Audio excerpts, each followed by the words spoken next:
ये हो जहानवी वेगवती एही सभ्यता के दुलरती नैया।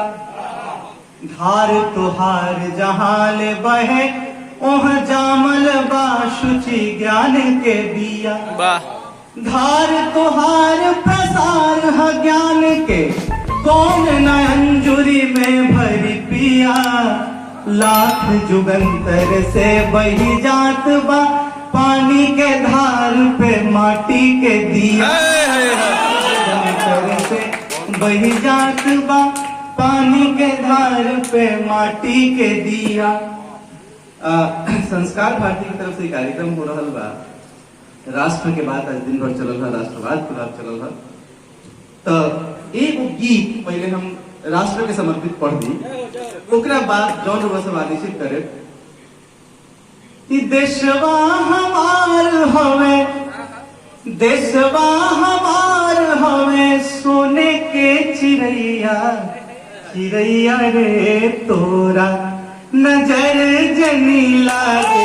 चिड़ैया रे तोरा नजर जनी लागे। चिड़ैया रे तोरा देशवा हमार हवे, देशवा हमार हवे सोने के चिड़ैया। चिड़ैया रे तोरा नजर जनी लागे।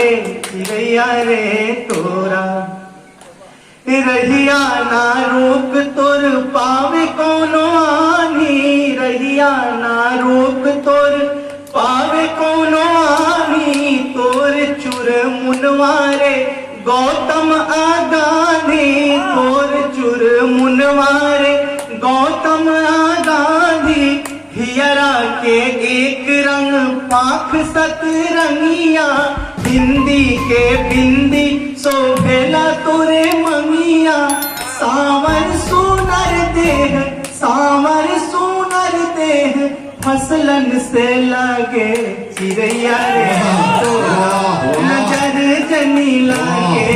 चिड़ैया रे तोरा नजर जनी लागे। चिड़ैया रे तोरा नैना में गंगा कावेरी के पानी। मीठ मीठ बोलिया में वेदवन के पानी।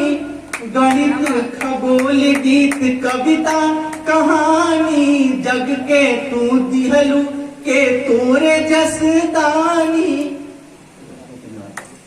तोरे वचन सुनी, तोरे वचन सुनी सारा जग जागे। चिड़ैया रे तोरा नजर जनी लागे। चिड़ैया रे तोरा तू चिड़ै कबीरा के भरनी आताना। सब रंग आपन ना कोनो बेगाना। तोहरे हा सब रंग रूप और बोली। तोहरे हा ईद गुरु पर्व और होली। उड़ी उड़ी जई है रे, उड़ी उड़ी जई है कसमों से आगे। चिड़ैया रे तोरा नजर जनी लागे। चिड़ैया रे तोरा नजर जनी लागे। चिड़ैया रे